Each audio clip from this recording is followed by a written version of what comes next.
आज सुबह जैसे ही मैं ऑफिस पहुंचा, गेट पर पड़ा अखबार उठाया तो पहले पन्ने पर बड़े बड़े अक्षरों में एक हेडलाइन छपी थी, नीट यूजी एग्जाम कैंसल। पल भर के लिए मेरे कदम वहीं रुक गए। इस एक लाइन को पढ़ते ही मेरे आंखों के सामने कल का एक दृश्य घूम गया। मेरे पड़ोस में रहने वाला बच्चा आरव पिछले 2 साल से इसी एक परीक्षा की तैयारी में जुटा था। उसने अपना मोबाइल रखना छोड़ दिया था, दोस्तों से मिलना जुलना बंद कर दिया था, यहाँ तक कि अपनी पसंदीदा क्रिकेट मैच देखने तक की इच्छा को दबा दिया था। उसके माता पिता ने अपनी सेविंग का बड़ा हिस्सा कोचिंग फीस और किताबों के पीछे लगा दिया था।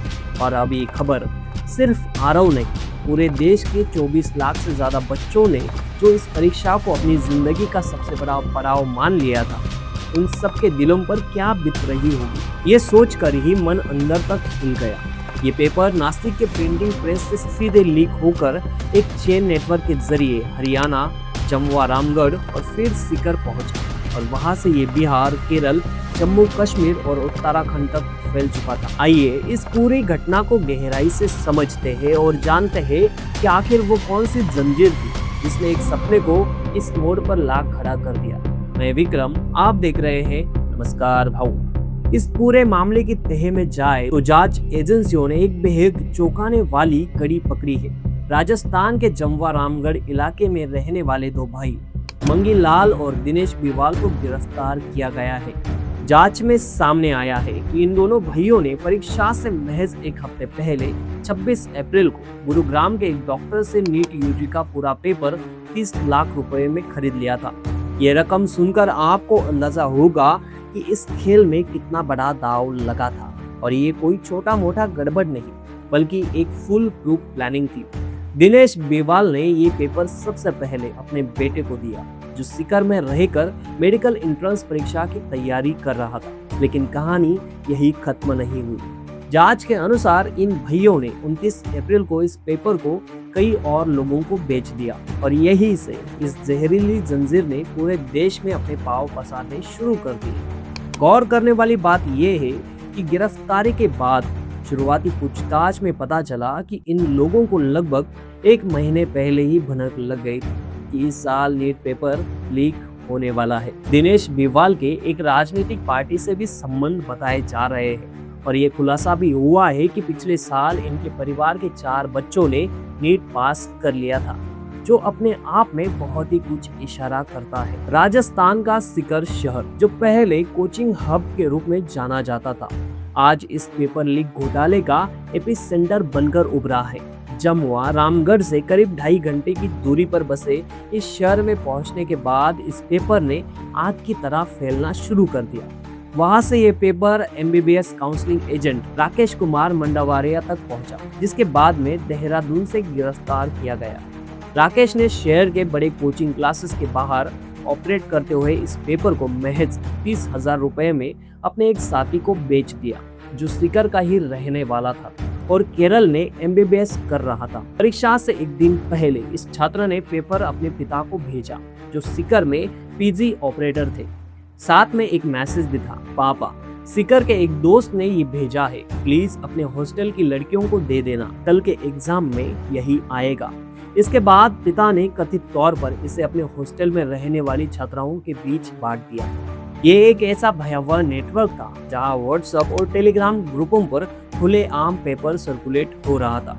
राकेश मंडावारिया पर आरोप है, उसने अकेले ही ये पेपर करीब 700 से ज्यादा छात्रों तक पहुंचाया और देखते ही देखते ये PDF पूरे देश में वायरल हो गई। हरियाणा में तो पेपर की प्रिंटेड कॉपियां तक बेची गई। जांच सूत्रों का कहना है कि ये पेपर नासिक के प्रिंटिंग प्रेस से सीधे लीक होकर एक चेन नेटवर्क के जरिए हरियाणा, जम्वा रामगढ़ और फिर सीकर पहुंचा और वहां से ये बिहार, केरल, जम्मू कश्मीर और उत्तराखंड तक फैल चुका था। इस पूरे खेल का पर्दाफाश केवल पेपर लीक तक सीमित नहीं था। नीट यूजी 2024 का रिजल्ट जब आया तो देखने वालों की आंखें फटी की फटी रह गई। एक साथ 67 स्टूडेंट ऐसे थे जिन्होंने 720 में से पूरे 720 अंक हासिल किए थे। इसमें से एक परीक्षा केंद्र हरियाणा का झज्जर तो चर्चा का केंद्र बन गया, जहां से एक साथ 6 बच्चों ने परफेक्ट स्कोर किया। आमतौर पर इतने बड़े पैमाने पर होने वाली परीक्षाओं में 2-4 बच्चों का 720 में से 720 आना संभव होता है, लेकिन एक साथ 67 का आंकड़ा अपने आप में लाल झंडा था।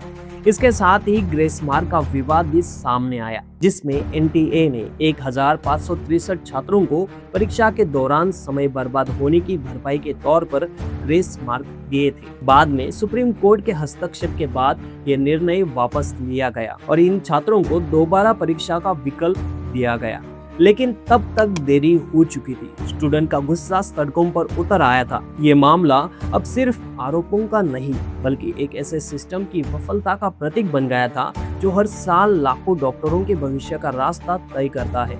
नेशनल टेस्टिंग एजेंसी, जिस पर देश की सबसे अहम परीक्षाओं को लेने की जिम्मेदारी है, इस मामले में पूरी तरह कटघरे में खड़ी हो गई है। शुरुआत में एनटीए ने पेपर लीक के आरोपों को सिरे से खारिज करता रहा और मामले को कुछ छिटपुटा गड़बड़ियों तक सीमित बताने की कोशिश करता रहा, लेकिन जैसे जैसे राजस्थान पुलिस की स्पेशल ऑपरेशन ग्रुप यानी एसओजी और फिर सीबीआई की जांच आगे बढ़ी, एक बड़े षड्यंत्र की तस्वीर साफ होने लगी। सुप्रीम कोर्ट ने भी इस मामले में लगातार सुनवाई की और एनटीए से कड़े जवाब मांगे। कोर्ट ने साफ कर दिया कि अगर परीक्षा के ट्रांसपेरेंसी से 1 इंच भी समझौता हुआ तो पूरी प्रक्रिया पर पुनर्विचार होगा। राजस्थान पुलिस की एसओजी ने एक बेहद अहम खुलासा किया कि परीक्षा से पहले एक केमिस्ट्री का गेस्ट पेपर स्टूडेंट के बीच सर्कुलेट किया गया था, जिसमें करीब 410 प्रश्न थे और इनमें से लगभग 120 प्रश्न असल में जो के त्यों पूछे गए थे। ये महज सहयोग हो सकता था। पूरे देश में स्टूडेंट का आक्रोश सड़कों पर उबल पड़ा। एनटीए को बंद करो, हमारा भविष्य मत बर्बाद करो जैसे नारों ने सोशल मीडिया से लेकर सड़कों तक को गूंज दिया। आखिरकार इस पूरे बवंडर ने वो मोड़ लिया जिसकी कल्पना शायद ही किसी ने की थी। 3 मई 2026 को आयोजित होने वाली नीट यूजी परीक्षा को केंद्र सरकार ने मंगलवार को रद्द कर दिया। सरकार ने साफ शब्दों में स्वीकार किया कि पेपर लीक के पर्याप्त सबूत मिले हैं और मामले की व्यापक जांच के लिए सीबीआई को आदेश दिया गया है। सीबीआई ने तुरंत एक्शन लेते हुए भारतीय न्याय संहिता के तहत आपराधिक साजिश, धोखाधड़ी, आपराधिक विश्वासघात, चोरी और सबूत नष्ट करने जैसे गंभीर धाराओं में एफआईआर दर्ज कर ली। इसके साथ ही भ्रष्टाचार निरोधक अधिनियम और 2024 का सार्वजनिक परीक्षा अनुचित साधन निवारण अधिनियम भी लगाया गया। सीबीआई ने कई विशेष टीमें अलग अलग ठिकानों पर भेज दी है और राजस्थान पुलिस की एसओजी ने सारी जांच एकत्र कर रही है। नासिक में भी एक व्यक्ति को हिरासत में लिया गया है और राजस्थान पुलिस की टीम वहां पहुंचकर आगे की कार्रवाई कर रही है। एनटीए ने आश्वासन दिया है कि परीक्षा की नई तारीखें 7 से 10 दिनों के भीतर घोषित कर दी जाएंगी, लेकिन इस घोषणा ने स्टूडेंट्स के गुस्से को और दर्द को कम नहीं किया। देश भर के मेडिकल एस्पिरेंट्स सवाल पूछ रहे हैं, आखिर गलती किसकी थी? जिस एजेंसी पर उन्होंने आंख मूंद कर भरोसा किया, वही उनके सपनों के साथ खिलवाड़ करती रही और अब सजा उन्हें मिल रही है। तो यही है हमारा सिस्टम। वीडियो पसंद आए तो इसे लाइक जरूर कर देना और ये वीडियो अपने दोस्तों के साथ जरूर शेयर करना और इसी के साथ इस पर आपके क्या विचार है कमेंट में जरूर बताना। मिलते हैं अगले वीडियो में। नमस्कार।